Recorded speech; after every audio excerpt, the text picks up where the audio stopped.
Hey, guys. It's Thursday night. It's another episode of Therapy Thursday. Are you ready to take the couch? I'm your board certified psychiatrist in South Florida, Dr. Delvina Thomas. Thank you so much for joining me tonight. I have a very special episode.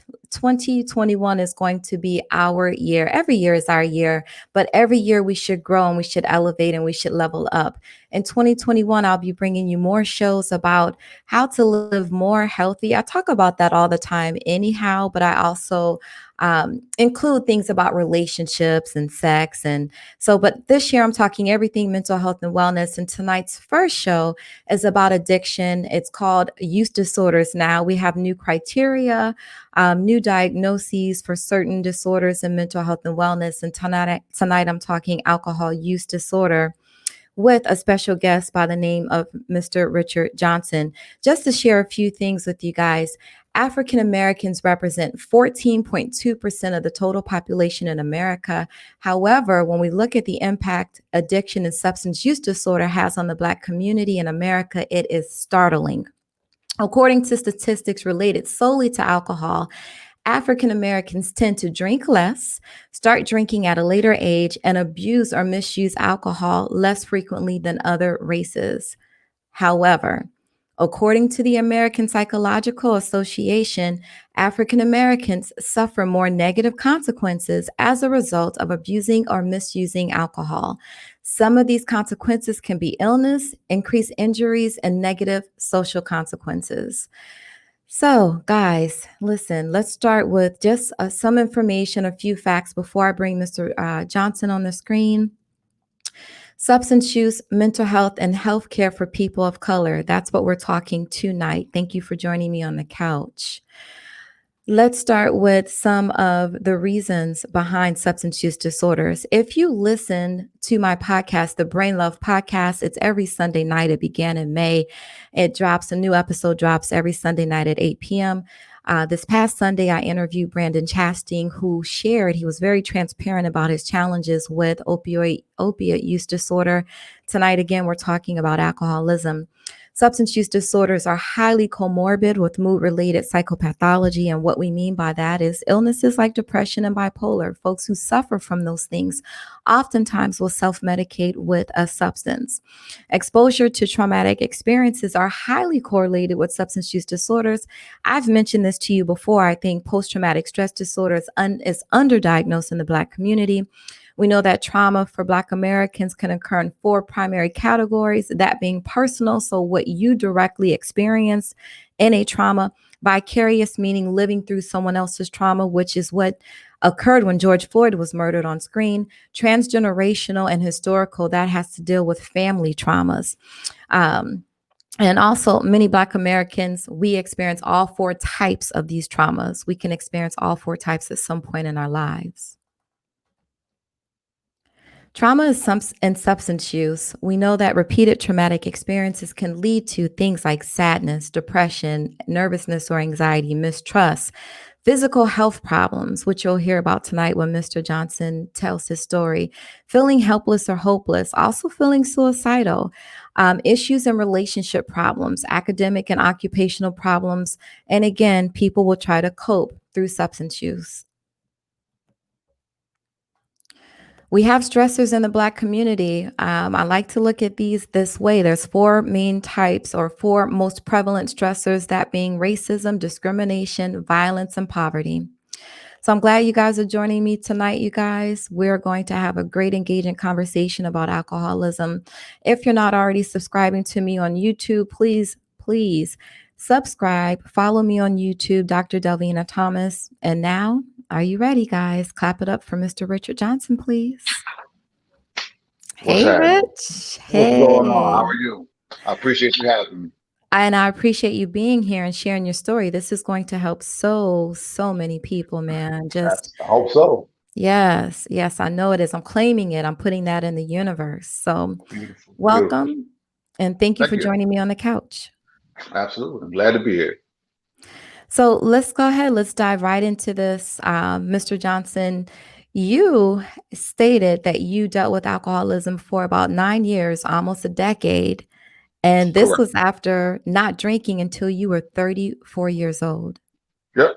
I didn't never drank ever. I mean, I had a couple little beers, a couple shots here and there over in my younger days, but never drank. Never liked the taste of it. Just wasn't my thing. Basically, my parents have always scared me into you drink, you're gonna be alcoholic. You drink, you're gonna be alcoholic. And I always listened to them. So kind of that mantra always stuck with me. And then all that changed in like 2009, I think. So yeah, didn't Mhm. drink at all really.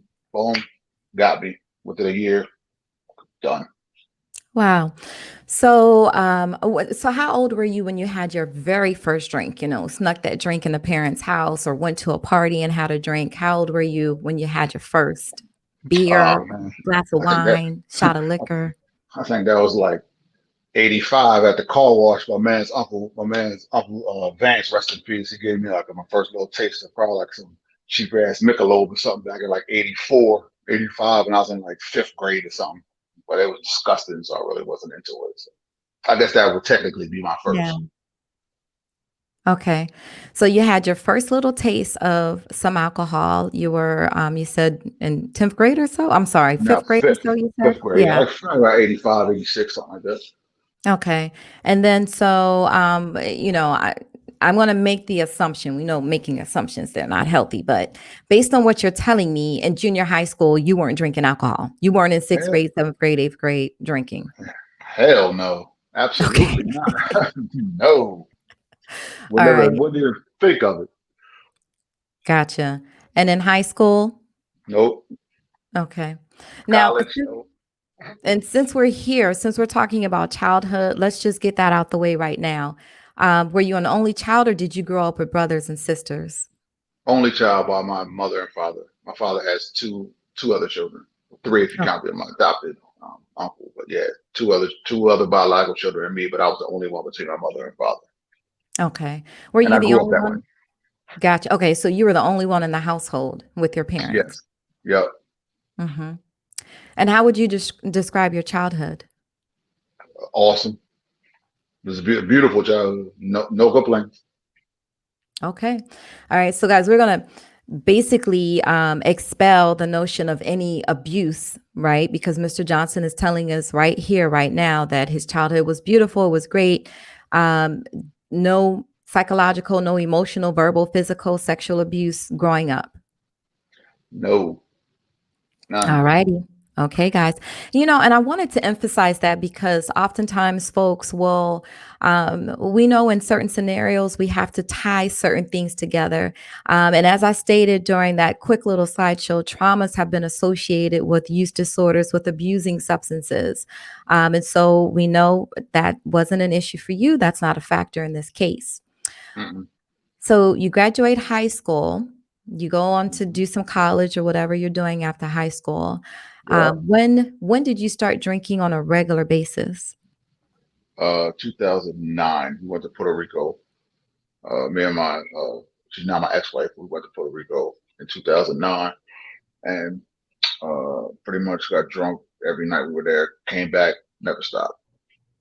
And how old were you in 2009? 34, 35, I think. Okay.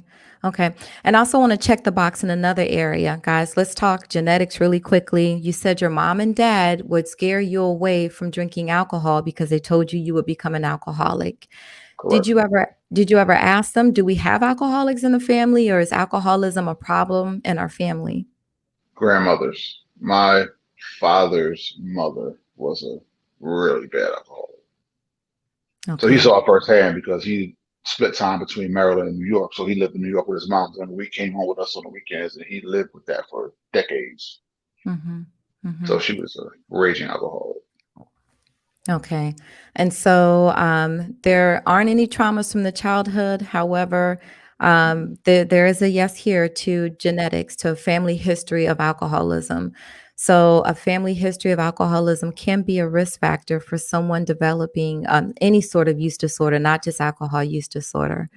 So, thank you for sharing that. But your Mhm. parents, neither one of them were ever alcoholics, you're saying?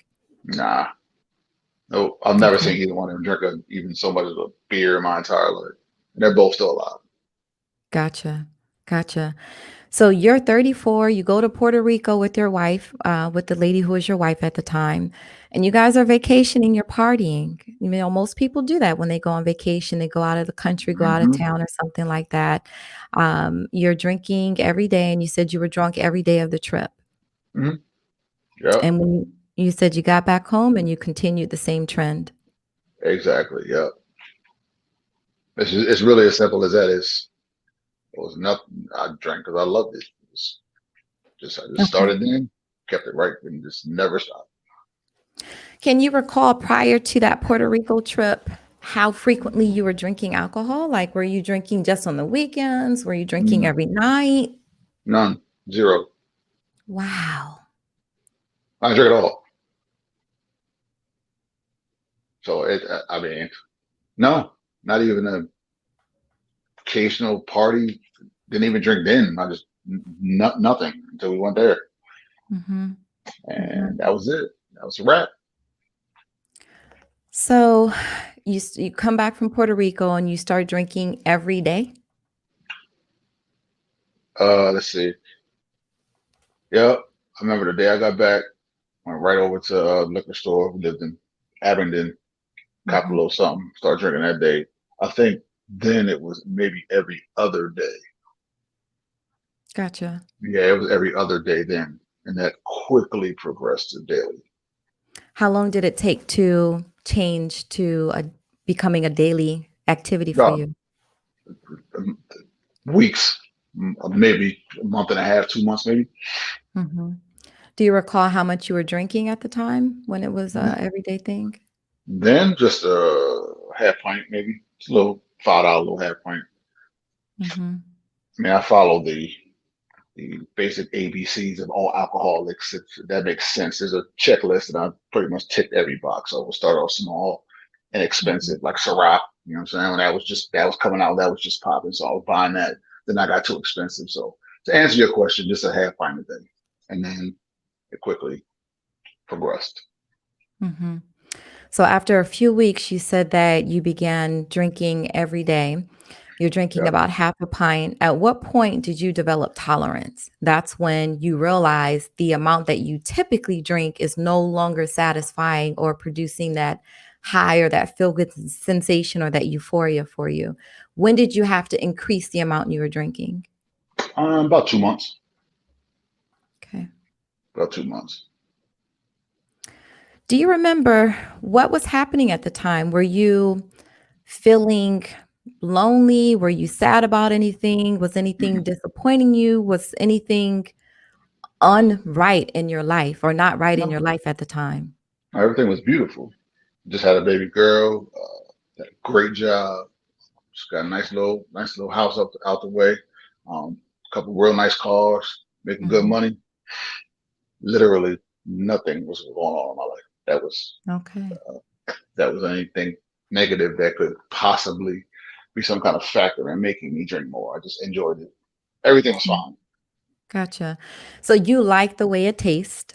You like the taste of it. You like having a nice cocktail or a drink. Mm, I didn't like the way it tastes straight. I had to mix it with, something, Mhm. orange juice, pineapple juice, something. I could never drink it straight, even when I was at my bottom, I couldn't drink it straight. But That was I my just like, next question. If you yeah, ever got to a point where you could drink it straight. absolutely not. Okay. Vodka is only drink vodka, and it is disgusting. Gotcha. Gotcha. So, all right. So at the time, there were no issues, no financial problems. The relationship was Oh, going well. yeah. What was the first issue you encountered as a result of abusing alcohol? What was the first thing that started to go wrong? Was it in a relationship? Was it the way it made you feel? Like what was the first blip or the first pothole?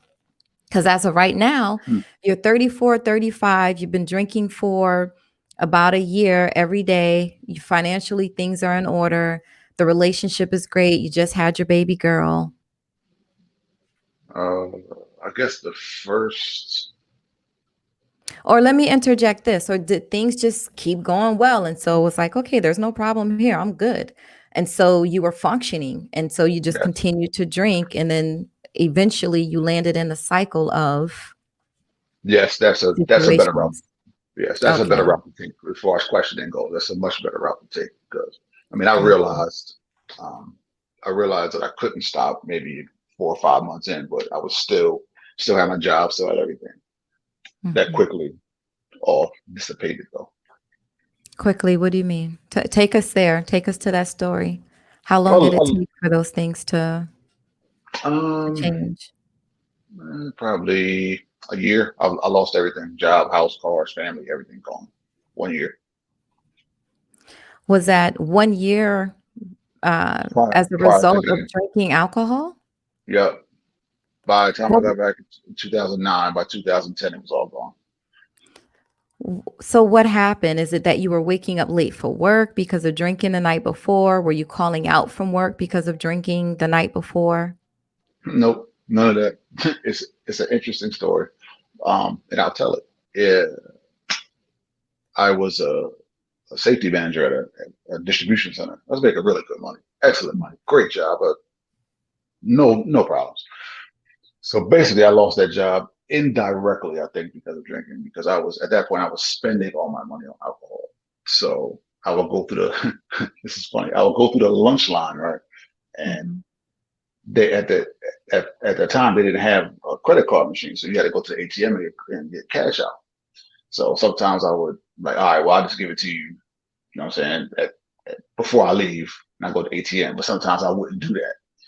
But Mhm. then that got to the point where I didn't have any money, so I would just give it to them the next day or a couple of days later. Somebody saw that, reported it, and then I was stealing, so gone.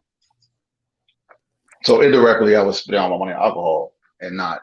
I was still paying them, but a week later, but somebody saw that, reported it, investigation, stealing, gone, Mhm. cut and dry. Okay. Wow. So you lose your job, and then as a result of losing your finances, you're no longer Oh able yeah, to pay for the house. yep. Cars gone, house gone, everything gone. That was the turning point. Didn't stop me in any way at all, but that was a turning point financially, fiscally. And that's when it Mhm. all started to go. That's when it started to go down. Mhm. Mhm. So you're this is still the first year of you abusing alcohol, right? We're still in the This first year. after, yep. So right around the year cut off, and then just progressively a few months after that, that's when it all started. So once you lost your job, did you think to yourself, "Let me slow down on the drinking. I gotta get help for Mhm. this." Help? No. Slow down? Yes. So But I what'd you couldn't do it. do?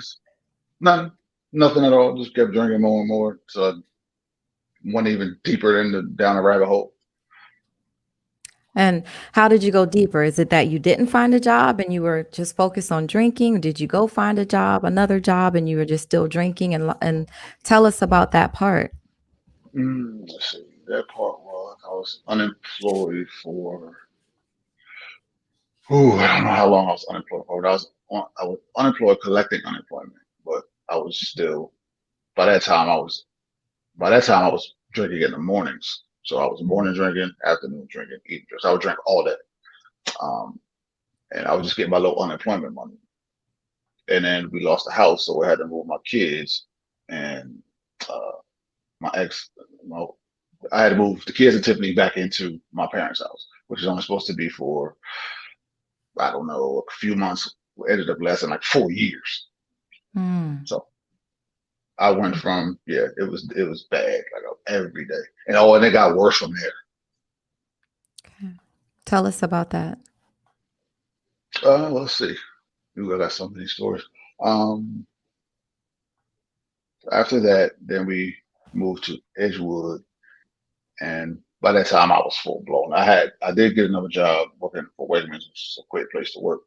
Um, and I stayed there up until my cancer diagnosis. But um, I drank so heavily, so often that it was just, it was disgusting. It was despicable. I couldn't look in the mirror. I couldn't do anything. I was disgusted with myself. Mentally, I was disgusted with myself. I destroyed the relationship with my wife, my kids. Um, it got so bad. And I wasn't a violent drunk. I didn't Mhm. yell or be mean or anything to my kids or even her, despite all the crazy shit she did to me. But I still, I was a happy drunk, Mhm. and uh, it still didn't matter because I was still a drunk. You know what I'm saying? I spent all my money on it. All my time was wake up, drink.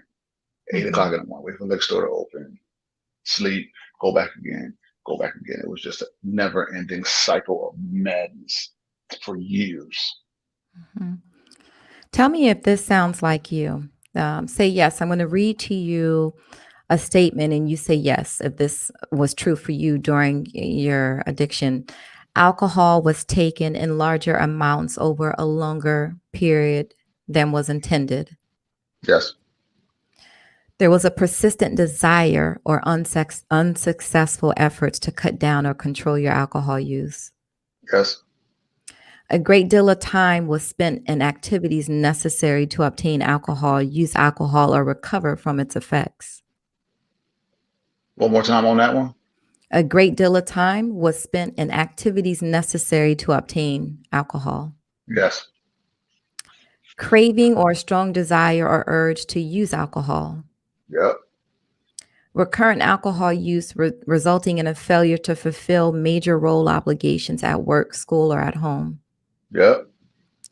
Continued alcohol use despite having persistent or recurrent social or interpersonal problems caused or exacerbated by the effects of the alcohol. No, I don't know. I think you said you had social and interpersonal problems. You had problems with your wife and your kids. So is that's that a yes. okay? If they're in that equation, then yes. Yeah. What about important social, occupational, or recreational activities were given up or reduced because of alcohol use? Oh, So yes. That took that's everything a from me. yes. Yes. Recurrent alcohol use in situations which is physically hazardous. Like, did you ever drive under the influence? Did you ever? Oh yeah. Okay. So that's a yes also. Oh Alcohol yes. use is continued despite knowledge of having a persistent or recurrent physical or psychological problem that is likely to have been caused or exacerbated by the alcohol. Yep. So let's Yep. stop there. Let's start with the physical. So your timeline right now, you said you were in your parents' home for about 4 years. You guys moved out, Hmm. went to Edgewood. Hmm. Guys, Rich and I are both from Maryland. So he went to Edgewood, which is in Harford County. And you said you basically couldn't look at yourself in the mirror because of how you had treated your family, because of drinking and abusing the alcohol. At that point in time, had you discovered or learned that you developed any physical health problems because of your overuse of alcohol? No, just high blood pressure because I was huge, like 350 pounds. Blew up. So alcohol led to weight gain and obesity, it sounds like. Yes. Okay, so that's a physical health issue. Hmm. So yeah, it looks like you lost the weight though. Oh, You've that's lost a lot of the weight. oh yeah, it's gone, never coming back. I think I'm down like 120. So I'm never getting that back. Good for you. Congratulations on that. Thank you. Thank you. And then what about any persistent psychological problems because of the alcohol use? Like at any point, and when you said you didn't want to look at yourself in the mirror, I thought to myself, okay, he was probably suicidal at that point. You know, whenever you don't want to look at Hmm. yourself and don't like yourself. Hmm. Yep. Absolutely. I've been there. I was there during that time. I didn't want to live anymore. I just didn't. So But it what? was, Oh, I'm sorry. Go ahead.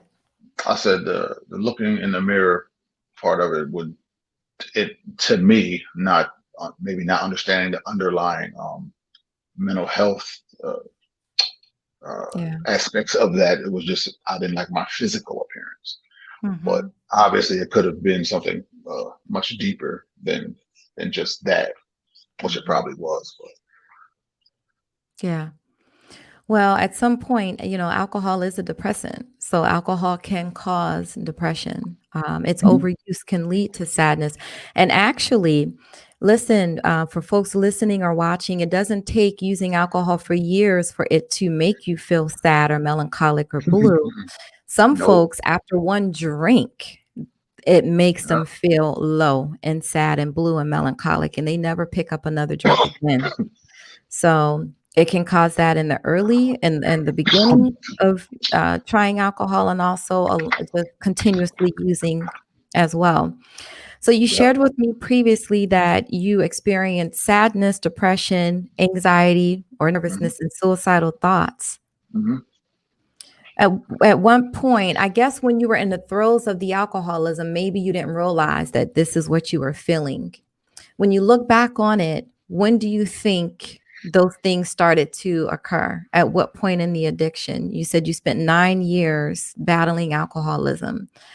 So was it when you got to Edgewood? So I guess you were at year 5 or 6, or was it later in hmm the disease? it was then. It was then. Yeah. It was then that I started to really look, really not treat myself right from the mental side. Physically, I wasn't treating myself well for many years, but then I just given up. I completely gave up on myself. I let myself go completely. So it was then that it turned into more of a mental anguish at that point. So, so what year are you at that time? Mm, 7 years in, 8 years 6 in? years ago, yeah, yeah. So that'd be it's 2020. Yeah, so I guess about yeah, about 6, 7 years in. Yeah, Mm-hmm. yeah. Okay. And did you ever think to yourself, I gotta go get help for this? You've been in 3 rehabs, you said. So Mhm. when was the first rehab? 2 years ago, about 2.5 years ago was the first time I went.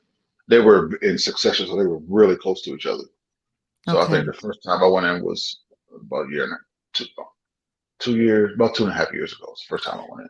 So you started going to these rehabs at the end of 9 years of abusing alcohol. This is not like the first time was during early on in the first 9 years or halfway through in the first 9 years. I started going Okay. like about 7 years, and that's part of that 9 years is the rehab because I didn't stop drinking the first two times I went there. Gotcha. So And how yeah, long were these rehab programs? Was it a 30-day inpatient where you stayed yes, there? that 28 days inpatient stay. Yep. Okay. So the first and second rehab, I don't want to use the word failure, but you fell off of the horse. No, it was failure. Definitely fell off the wagon, the horse, wherever you fell off the donkey, the everything. Uh-huh. Yeah, so Okay. yep. First time I lasted a couple of months. Second time I lasted like 2 weeks, and then Mhm. went right back in. Mhm. But So the first time you said you lasted a month, was it? yeah, about that And the month second and a half, time? maybe 2 weeks. Mhm. Okay. And what advice did those folks give you when you relapsed? When you shared that you relapsed? Come back in the rehab because they teach the same. I went to the same place 3 times. They teach the exact same thing. The syllabus is the same, Mhm. but I just didn't really understand. I understood it every time, but I didn't process it as well as I did until the third time. Gotcha. All So right, guys. So you gotta when I hang in there and be resilient and don't give up. Don't give up. absolutely, I know if I can do it, y'all can, because I never thought I was going to stop drinking ever. Wow. When did you realize I can do this? I can quit this habit? Uh, the third time I was rehab. Okay. Yeah, So the third first time about halfway through. the first 2 times, were you motivated? Did you feel like, "Yeah, I'm gonna do this. I'm here to kick Mhm. this." Did you feel that Yeah, way? yeah. I was What was pumped, excited. Mhm. Just got out and just didn't play the tape through. Didn't use the tools that they gave me the first 2 times or first time I was in there. Gotcha. And I just said, you know what, I can have one. Nah, can't just have one. Okay. Was it a 12-step program that you were in? That was a part of the curriculum there. Yes, Okay. AA meetings every day. It was. So it's a good program, but you have to want it. If you're there Yeah. just to say you want to get help and not want to change, you'll come out and do the same thing again, Hmm. which I did twice. So Gotcha. What do you recall being a trigger for your first relapse? There's always a trigger. yeah, uh, boredom. Boredom was my trigger That's a common one. because you. I mean, I'm a DJ.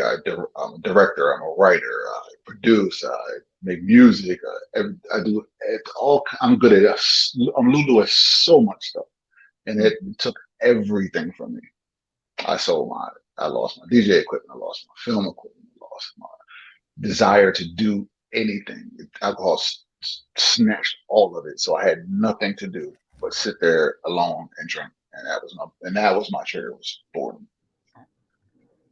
Wow. And I was bored a lot. Okay. And the second time when you relapse, Second what time I lasted like 4 days. I drank like 4 days after I got out of what was the trigger, Rich? there. I don't know what the trigger for that was. That was hmm, everything was bad at that point, and I was uh I was at home. I remember when I first drank, I was at home chilling in the house because I didn't want to go nowhere, and then I was like, well, let me go over Shorty crib, see what's popping, and she was my drinking partner, which was a mistake, and then it was off to the races from there. So People, again, places, and things. yeah, People, places, and things, yeah. The You boredom gotta got me. avoid. Yeah. Boredom got me sitting at home. Went over somebody's crib. I shouldn't have been over Hmm. there. Bam. Off to the races. 2 weeks later, back at rehab for the third time. Question for you. Did this homegirl know you've been in rehab? Yeah, she's the first. Yeah, of course. You know her. I ain't gonna say her name on here, but you know her well. Yeah, don't say her name. No, I ain't. Mm-mm, mm-mm. Did she say to you, look, Rich, don't drink that. Don't do it? No, she was a raging alcoholic herself. She didn't care. Damn. All right. So, see, that's the other lesson, folks. Boredom is a common trigger for relapsing. And so you got to get yourself engaged. You got to stay engaged with Alcoholics Anonymous, with AA. You got to have a sponsor so Mhm, you can pick up the phone and say, mhm. damn, I'm craving. I want to drink. Tell me what I Yep, got to do not to drink. yep. It helps. Right. Believe me, it helps. And then those people, places, and things, if you're still going around the same places, the same people, the same things that are associated with your addiction, it'll be so difficult for you to achieve sobriety and maintain that sobriety. I don't think it's possible. I don't. I You're saying if you're going around the same people, places, and things. Yeah. never make it. Tell me what has been or what was the worst consequence of your alcoholism? Ooh, And if you have more than one, you can say them all. no, I have one. Uh, I got a I got a DUI, and now the DUI is something that millions of people have gotten. Some worse than others, but my DUI was different because I got mine DUI. Excuse me, laying on a couch at my mother's house. I was in there sleeping at 2 o'clock in the morning, and state police. I wake up, state police is in the living room with my dad. So they take me out. They take me out to the outside the house and give me a field sobriety test. Now I ain't get pulled over about it. I'm at the house for like an hour and some change. So I'm smashed. I'm done. Uh, couldn't stand up. I tried to run from him in my driveway. So um I'm sorry. yeah. They said you tried to No, run from no, them in your no. driveway. He even laughed like, "Come on, bro. Like, come on, man. Go and get in this stuff." He was like, "Go and get in this car, man." So I was, But so I hold was up, Rich. Wait. I'm befuddled here. Did something happen and someone saw your car and gave the tag oh, number and they came and oh, found you? I'm about to get to that. Okay. So I get back to the station, I believe, and the next I don't remember any of pretty much none of the station stuff, but I remember waking up and I thought it was a dream. Uh-huh. And then my dad comes in there. It's like, yo, blah blah, you did this, you did this, you did that. So what had happened was I Mhm. had I was what I thought had happened was I had backed into somebody's car leaving the driveway of our house in Edgewood. Mhm. But what I found out months later is, well, I found out um, what I did was I ran into another car on the exit ramp going to my house and drove Mm. off. Mm. But the thing is, Mhm. driving that car was my ex-wife and my daughter was in it.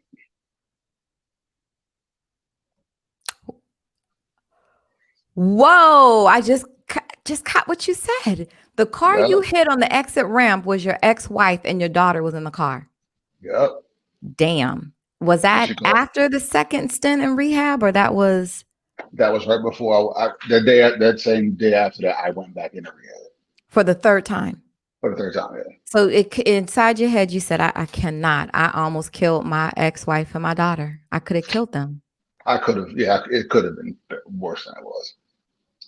Yeah, she had to me. I called the police on me, and she had no other choice. I'm glad she did.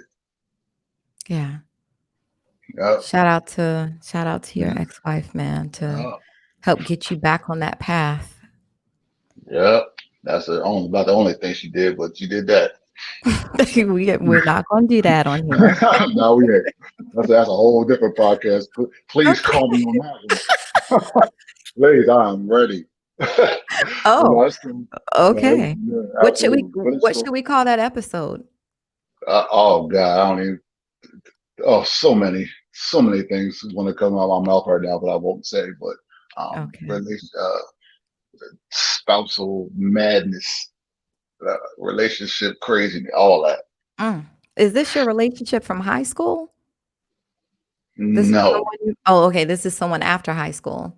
yes, but we've been Okay, together since 90. We have been together since 95. So we've been together for gotcha. 25 years. Okay, but now you guys are But divorced. thankfully, yes, Okay. Okay. it's better for both of us. We're much, much happier apart. Okay. Okay. So tell me, what was another negative consequence, major negative consequence of your alcoholism? Mm, I guess losing everything. But I think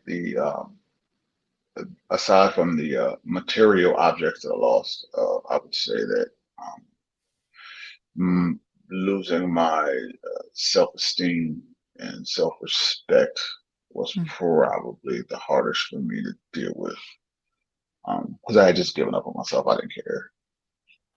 It was gotcha. just the way it was, and I was okay with that. And I was never, ever like that in my entire life, Do you have your ever. self-respect back and your self-esteem Oh back? God, I love myself more than anything. You can't tell me nothing now. Now, God, Rich, I'm sitting here knowing what you shared with me. I swear, you are not saying the thing I'm expecting you to say. I'm asking you, what is the most challenging, the most negative consequence of your alcohol abuse? And maybe you're not seeing oh, this thing as a consequence of your alcoholism, but I'm pretty let's sure it is. be. Um, I don't know if you want to hear something specific, You were but I diagnosed with guess stage 4 colon cancer. yes, that we talk about a result. Okay, okay, and now I see what you're saying. Yeah. Yeah, physically, yes, I was diagnosed with stage 4 colon cancer. Yes, and Yes. um, I'm sure that the drinking and the smoking didn't help Mhm. in me not getting that. So I'm 100% attributing that to my drinking. Yeah. But yes, that was a rough. Okay. And Yeah, that that was was. 1 month after being in rehab. After your 3rd time Yep, in I rehab, was. you were Yep, diagnosed. I was out for. I was living in a halfway house at that point because I never did what they told me to do after, Mhm. post rehab. So I was going to do everything they said, everything. Halfway house, 90 meetings, 90 days, or whatever you want, I'm going to do it because I do not want to drink. Yeah. So I guess about a month and a half out, went to dinner with, it was my parents' anniversary. We went down to Olive Tree. I'm sure you remember the Olive Tree. I do. Um, Love their crab cakes. yeah, absolutely. Shout out to Olive Tree. 100% big shout out. So went down there, came back, stomach ache, um, wouldn't go away. Went to the ER. She had food poisoning. Cool. Um, Mm. Went back a couple days later. Went to my primary care doctor. He was like, "Well, you have kidney stones." I'm like, "All right, but we really can't tell unless we do a scan." But at that time, my insurance needed a couple days for me to get the scan or something. Um, so then, less than 24 hours later, I was back in the ER, just in so much pain and throwing up. And I went in there. Mm. They did the scan. It was like, "Okay, we see a mass." Then did the little biopsy. Biopsy. Okay, you got colon cancer, which was okay. It's big. We could take it out. Okay, well now spread to someplace else, which makes it stage 4 once it spreads to another organ. So Yeah. Yeah. yeah, so that was rough telling my kids that. Really rough. I made it through though, but it was rough. So you underwent chemo and or radiation or Yes, first I can't remember what was first, the surgery or the radiation. Okay, I had surgery first. They had to get it Mhm. out immediately. Then I went through 3 months of chemo, which was awful. Uh, Yeah. Yeah. it wasn't. I didn't get nauseous or anything like that, but it was a. You ever you ever eaten what's it, a Sour Patch Kid? You know where it hurts right here. Yeah. Everything I ate was like that. It didn't matter. All thing I could Mm. drink, all thing I could eat was water and coffee. That was it. Everything was painful. Tears. I used to cry because of it. Mm. So I went through 3 months of that. Then I found out it spread to my liver. So after then I had to be off chemo for a month to have my liver surgery. So then I had 40% of my liver removed. Then after about a month of recovery, I went back on chemo for another 3 months. And that was the Mm. worst chemo. That's when I got sick. It was awful. Mm. Absolutely awful. And I did Mm. that, went through 3 more months of chemo. Then and now by this time I'm sober, but I got a full, I'm back on my grind, been to the gym every day. I'm good. I'm losing my weight. I'm looking great, feeling great. And then boom, spread in my lung. So then I had to have lung surgery.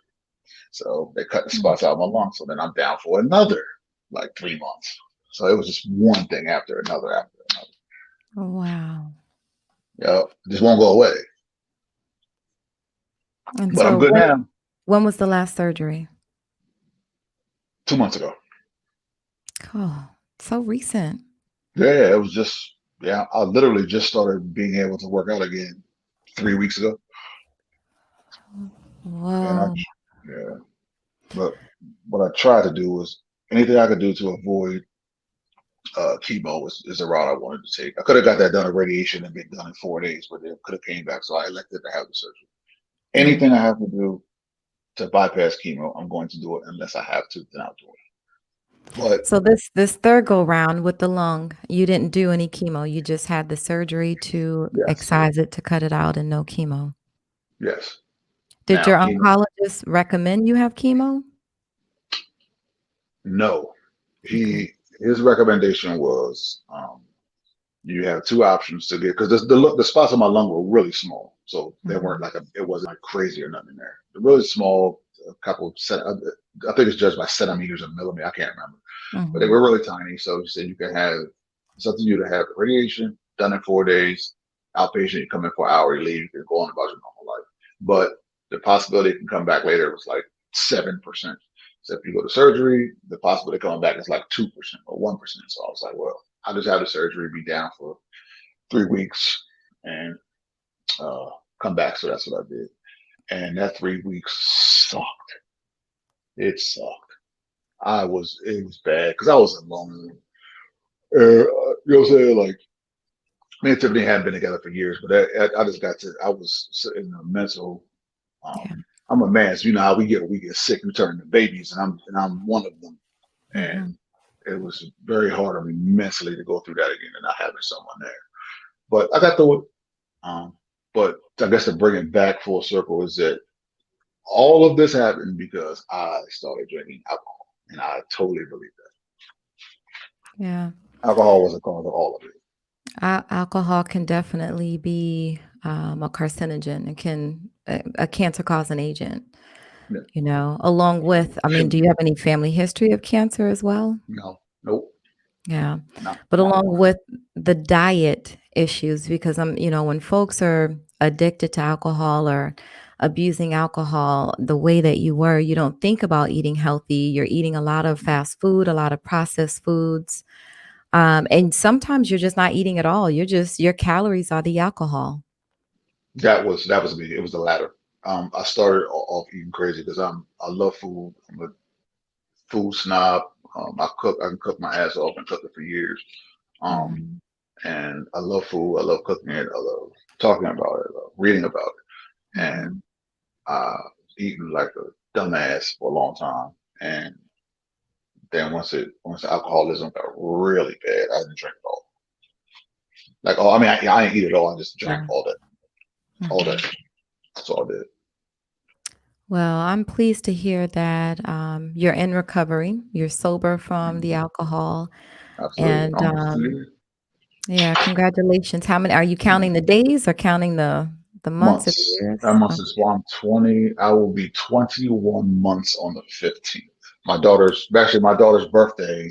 My daughter's birthday party is pretty much the same day I celebrate my 21 months, a sweet 16 party. So I'll be Gotcha. 21, and the next time I really make a big deal about it is 2 years. I mean, it's all every day is a big deal, but Yeah. that's when I'll do a little celebratory Mhm. something celebratory for myself on that 2 year mark because that's a big deal because it was Mhm.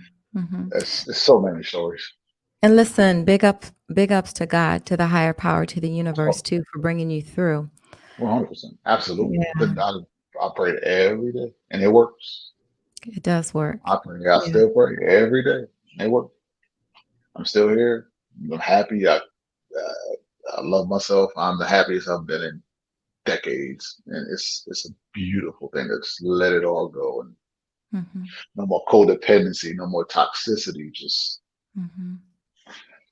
my kids fuck with me, my babies fuck with me. I love it. I love being a dad. I love it. I'm loving it too. I'm loving this success story. Now tell folks, how are you staying sober? Do you have a sponsor? Are you going to AA still? Do you go to Um, NA? I went to AA for probably a good 6 or 7 months, and then I got sick, so I couldn't. Like the last AA meeting I went to, I literally went downstairs right the day after surgery with the IV stand and went and had my drawers on in the little hospital robe. I went down there in my drawers in the hospital robe and went to the meeting. So, I was dead Yeah. ass serious about, maintaining staying in my recovery. But um, I was sick. I was just down for so long. I just didn't, I stopped going to meetings. But now Mhm. I got to take that back. I did go to meetings after that for a while, but then I got sick and I stopped. And Mm. then after that, COVID hit. And then obviously there were no meetings. So, um, but I absolutely recommend going to AA. 90 meetings, 90 days. Just go every time you can. Get a sponsor. It absolutely helps. It really does. My sponsor, I don't have a sponsor now, but Mhm. um, I'm in a different, mentally, I'm in a totally different place. I know that I'll never, I'm, how can I say it? I don't have the, I'm not going to, Mhm. how can I say this? I don't have the temerity to believe that I Mhm. got this and I'll never drink again because it could always happen. But um, literally, if Mhm. I if I consciously take one drink, just that quick, everything I've done is undone. It's all Right. gone. I have to start over, and I am not doing that. I got tired of taking L's, tired of being a loser. I am not going back to that. There's no way. I I like that cannot. point of view. I like I that. cannot. I cannot look my daughter in the face and come in here drunk. I can't. I can't do it. Mhm. I'll fucking die first before that happens. Okay. All right. Whew. Well, I appreciate your transparency and your full disclosure. Thank you for joining me on the Absolutely. couch tonight. No Thank you problem at for all. coming Oh, I had a good time. Thank you for having me. It's awesome. on. All right. So do me a favor and say brain love. Brain love. You didn't have to say it that way, but Brain love. Brain love. yes. Brain love. Thank Brain you. love. You're welcome. And next time when you have that one-on relationships, you call me. Gotcha. All right, guys. Thanks for joining us on the couch tonight. That was my guest, Mr. Richard Johnson, and you heard his challenges with life, struggling with alcohol addiction for 9 years, losing a house, losing his home, losing briefly the relationship with his children, and losing his marriage after 25 years, and everything culminating into a diagnosis of cancer.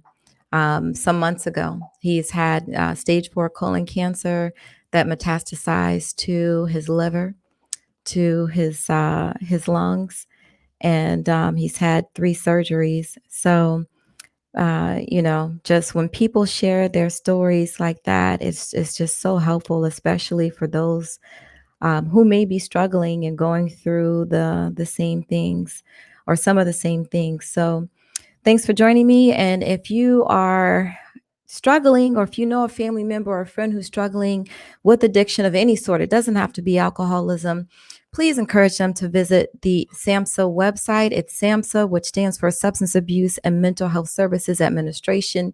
But you don't have to remember all of that. It's here on the bottom screen.